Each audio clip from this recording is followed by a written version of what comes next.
নাই মুক্তি। যে কথা ওই যে সার্জিস বলছে উপদেষ্টাদেরকে যে সেফ এক্সিট কোথায় পাবেন, এটাই হলো সেফ সেফ এক্সিট। এটার নামই জুলাই সনদ। এটা ওরা আগে বুঝতে পারেনি। জুলাই সনদের একটা বই বানাইছে তো আলী রিয়াজ, ওই বইয়ের মধ্যে তো এটা নাই ভাই। বইটা তো মার্কেটে আছে ভাই, ইচ্ছা করলে আপনি সার্চ দিয়ে দেখেন পাবেন। সেখানে নাই তো শেখ মুজিবের ছবি টাঙ্গানো হবে এই বিষয়ে কোনো আলোচনা হয়নি, এবং এটা কোনো এই 85টার মধ্যে এইটা নাই। সেটা হলো নোট অফ ডিসেন্ট, যে কথাটা হাসিনুর ভাই বলল ভাই। নোট অফ ডিসেন্ট তো বিএনপি দিছে, নোট অফ ডিসেন্ট তো 13টা আপনার জামাত দিছে, 9টা হলো এনসিপি দিছে, অন্যান্য দল ওইরকম প্রায় দু চারটা করে 5টা করে 10টা করে যারা সংলাপে গেছে তারা সবাই নোট অফ ডিসেন্ট দিছে। তো এটা খালি মানে বিএনপি নোট অফ ডিসেন্ট দিছে এই কথাটা ঠিক না, সবাই নোট অফ ডিসেন্ট দিছে, দেয় নাই তা না। যে কথা আপনারা বলছেন যে সংস্কার কমিশনের কাজ কি, সংস্কার কমিশনের কাজটা ছিল হলো 48টা হলো তারা সাংবিধানিক বিষয়ে আছে, এগুলিকে আপনার আইনে পরিণত করতে গেলে গণভোটের দরকার। নির্বাচনে সংসদ হবে, সংসদে এটা পাশ করতে হবে। সংবিধান চেঞ্জ করতে হলে এমনও মূল আর্টিকেল আছে যেটা আপনি কখনো সংবিধানে হাত দিতে পারবেন না। তারপরও যদি আপনার হাত দিতে হয় তাইলে সেটা আপনার আবার এটা পাশ করে আবার গণভোট দিতে হবে, আবার গণভোট দিতে হবে, একবারে চলবে না, আরেকবার গণভোট দিতে হবে, দিয়ে আবার জনগণের ম্যান্ডেট দিতে হবে, নিয়ে তারপরে এই সংবিধানে হাত দিতে পারবে বা এটা সমস্যার উত্তর হবে। দুই হলো 48টা মানে 50টার পরে যেগুলি আছে মনে করেন 30-35টা, এগুলি হলো বিভিন্ন পুলিশ বাহিনী, তারপরে সেনাবাহিনী, বিচার বিভাগ, প্রশাসনিক বিভাগ, এদের সংস্কার। এটার জন্য কিন্তু কোনো গণভোটের দরকার হবে না, আবার সংবিধান সংশোধনও করার দরকার হবে। আলী রিয়াজ সাহেব প্রধান উপদেষ্টারে দিয়ে প্রজ্ঞাপন জারি করে এগুলি তো উনি জারি করে দিতে পারতেন। এটা বিএনপি সালাউদ্দিন সাহেব তো বারবার বলছে যে আপনি একটা প্রজ্ঞাপন জারি করে এগুলি আপনি করে ফেলেন, কিন্তু উনি করেন নাই। তো সংস্কার কেমনে হবে? পুলিশ বাহিনী কেমনে, প্রশাসনিক সেক্টর সংস্কার হবে, কিভাবে আইন বিভাগ সংস্কার হবে? উনি তো প্রজ্ঞাপন জারি করছেন না। এটা তো প্রজ্ঞাপন জারি করে দিলেও এটা তো সংবিধানের ম্যাটার না, কিন্তু সেটা উনি করেননি। তবে যাই হোক, ওনারা 1 বছর পর্যন্ত চা কফি খাইছেন, অনেক কষ্ট করছেন। বাংলাদেশের রাজনৈতিক দল হলো 61টা, নিবন্ধিত আছে 39টা, নিচেন 20টারে, আবার নিবন্ধন ছাড়া নিছেন 2-4-5টারে। এই যে একটা তাল বাহানা করে এই চা কফি খেয়ে 1 বছর পার করলেন, করে যাইও একটা মোটামুটি একটা জায়গায় নিয়ে আসছি। আমি কিছুক্ষণ আগে একটা টিভিতে ছিলাম, দেশ টিভি অনলাইন, আমি সেখানে এই কথাটা বলছি যে উনি কি করলেন, একটা বুকলেট তৈরি করলেন, বই বানায় বললো যে এটা সই করতে হবে। সবাই করলো যে আমরা কিসের উপর, কিসের ভিত্তিতে সই করলে যে এই যে বই, উনি এই বইটা বানায় দেখবেন এই যে 17 তারিখে যেন এই যে দক্ষিণ প্লাজায় সই করছে ইনুস সাহেব, কিন্তু যারা সই করছে কাগজটা এমনি করে বুকুর উপরে ধরে রাখছে, আর যারা স্টেক হোল্ডার সই করছে তারা কিন্তু ওই যে বইটা বানিয়ে আলী রিয়াজ সাহেব এটা কিন্তু হাত ধরে রাখছে। এ সবাই দেখছি আমরা, ওই বইটা ধরে রাখছে। এখন এটা তো এই আপনার সবার কাছে জানাজানি হয়ে গেছে যে বইটা ঘুরে রাখছে। যারা নাকি স্টেক হোল্ডার মনে করে নিজেদেরকে আন্দোলনের সংগ্রামের বীর পুরুষ, মহান পুরুষ মনে করেন, তারা নিজেরাই কিন্তু এটা সই করেনি।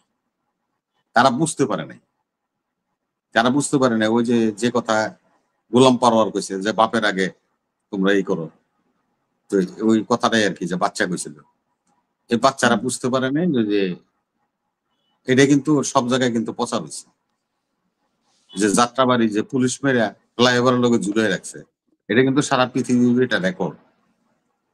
এইটাই বুঝতে পারে নাই। জুলাই সনদ কি? জুলাই সনদ মানে ইন্ডোমিনিটি, নাই মুক্তি, নাই মুক্তি। যে কথা ওই যে সার্জিস বলছে উপদেষ্টাদেরকে যে সেফ এক্সিট কোথায় পাবেন, এটাই হলো সেফ সেফ এক্সিট। এটার নামই জুলাই সনদ। এটা ওরা আগে বুঝতে পারেনি, সই করেনি, কেন ওদের 1 নম্বরে সই করার কথা ছিল, কেন ওদেরই পাচার বেশি দরকার। আমি যে নিজে কথা বলতেছি আমার গলার মধ্যে ফাঁসির রশি আছে, কেন আমি ওদিন রাজপথে ছিলাম। আমাকে যদি ইন্ডেমনিটি না দেয়, দায় মুক্তি না দেয়, তাহলে তো আমি পরবর্তীতে আমার মৃত্যু ছাড়ার কোনো পথ থাকবে না। তো এটা জুলাই সনদ এটা কোনো সনদ না, এটা হলো ইন্ডোমনিটি দায় মুক্তি। দায় মুক্তি চাইতে যায় আপনি যে কাজটা করলেন এটা তো বিশ্বাসঘাতকতা না, এটা চিটারি বলে। চিটারি ওখানে আপনার কাছে ফেল। আপনি কাগজ লিখে নিয়ে গেলেন 5 পৃষ্ঠার, 4 পৃষ্ঠা বাদ দিয়ে 1 পৃষ্ঠা আপনি সই করলেন, মানে 1 পৃষ্ঠা আপনি জমা দিলেন। তা আপনি আমার তো 4 পৃষ্ঠা 5 পৃষ্ঠার মধ্যে আমারে দিচ্ছেন 5 পৃষ্ঠা, আমি তো 5 পৃষ্ঠা পড়ছি, এটার মধ্যে কি আছে দেখছি।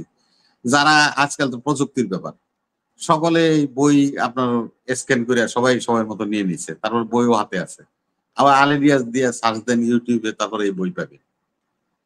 আপনি জানেন যে বাদ দিলেন কিছু কিছু অংশ, কেন বাদ দিলেন? আজকে একটা কথা হাসিনুর ভাই আপনার বলে শুনে, শেখ মুজিবুর রহমানকে ছবি অফিস আদালতে সব জায়গায় টাঙানো যাবে,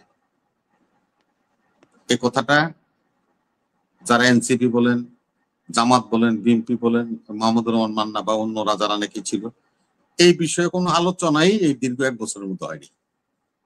তাহলে এটা কিভাবে যুক্ত হলো? কথাটা এই জন্যই তো বললাম যে ও হলো বিশ্ব চিটার আলিরিয়াস। ও চিটার, বিশ্বাসঘাতক না, চিটার।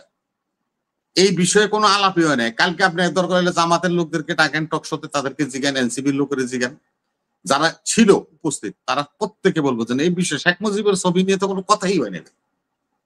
তো কথা হয় নাই, যুক্ত হয়েছে, তারপরে যুক্ত হওয়ার পরে সই করার আগে কি চেক করে নাই যে এখানে কি আছে? না না না, এটা তো পরে যে 3টা আইটেম, এটা আমাদের মহাসচিব তো আপনার সাংবাদিক সম্মেলন করে বলে দিছে যে এই 3টা বিষয় যেটা নাকি নতুন ভাবে সংযোজিত হয়েছে, আচ্ছা, সই যেটা করার ওই পরে। বইয়ের সাথে নাই।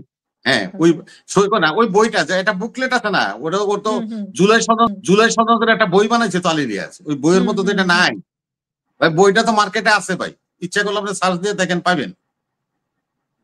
সেখানে নাই তো শেখ মুজিবের ছবি টাঙ্গানো হবে এই বিষয়ে কোনো আলোচনা হয়নি, এবং এটা কোনো এই 85টার মধ্যে এইটা নাই। 3টা পরবর্তীতে তারা সংযোজন করছে, কইরা তারপরে প্রধান উপদেষ্টার কাছে জমা দিচ্ছে। প্রশ্ন তো সে জায়গায় করছে যে তাহলে আপনার যদি আমাকে যদি ইয়ে করেন, রিকগনাইজ করেন যে শেখ মুজিবুর রহমান আমাদের জাতীয় নেতা, যেটা নাকি ওই যে বলছে গোলাম পারওয়ার, যে উনি একজন সম্মানী লোক, ওনার ছবি থাকলে বা ওনার এটা থাকলে অসুবিধাটা কি? অসুবিধাটা গোলাম পারওয়ার সাহেব ওই জায়গায় 32 নম্বর ভাঙছেন না, শেখ মুজিবুর রহমানের মোরাল ভাঙছেন না, শেখ মুজিবুর রহমানের ছবির লাইতেছেন না, জুতা দেয়া বাইরেছেন না। যদি উনি রাষ্ট্রীয়ভাবে রিকগনাইজ হয়, তাইলে ওনার সাথে যে বেয়াদবি করা হয়েছে বা ওনার যে সমস্ত কিছু কার্যকলাপ করছেন সবগুলি তো আইনের আওতায় আসবে সাহেব, সব আইনের আওতায় আসবে। আপনি বলবেন যে এটা তো আইন হওয়ার আগে হয়েছে, তাহলে ওনারা যদি রিকগনাইজ করেন তাহলে আইন হওয়ার আগে যে আইন ছিল সেটা কন্টিনিউ হয়ে যাবে। আপনারা কেন এই কাজ করতে গেলেন? এটা কমপ্লিটলি একটা চিটারি করছে, প্রতারণা বলবো না, এটা চিটার, নাম্বার 1 চিটার আলিরিয়াস। এবং ও মনে করছে সেফ এক্সিট পেয়ে যাবে, এই সনদ সই করে আইনে পরিণত না হওয়া পর্যন্ত আপনারা বাংলাদেশ থেকে যেতে পারবেন না। যত রকম কথা বল 111 আমরা দেখছি ফখরুদ্দিন মইনুদ্দিনের সংসদ বসছে, সংসদে বিল পাস হয়েছে, তারপরে ফখরুদ্দিন মইনুদ্দিন আমেরিকা গেছে। তার আগে 1 সেকেন্ড আগেও কোন উপদেশটা কোথাও দিতে পারেন না, বাংলাদেশে থাকতেছে। আপনাদের কিন্তু বাংলাদেশেই থাকতে হবে। পার পায়ে যাবেন ভাবছেন, এটা সম্ভব। সাজ্জিদরা যে কথা বলছে এটা কথাটা কিন্তু সত্য। এটা হলো এক্সিটের একটা মূল মন্ত্র, সেটাকে আপনারা জগাখিচুড়ি করে দিচ্ছেন।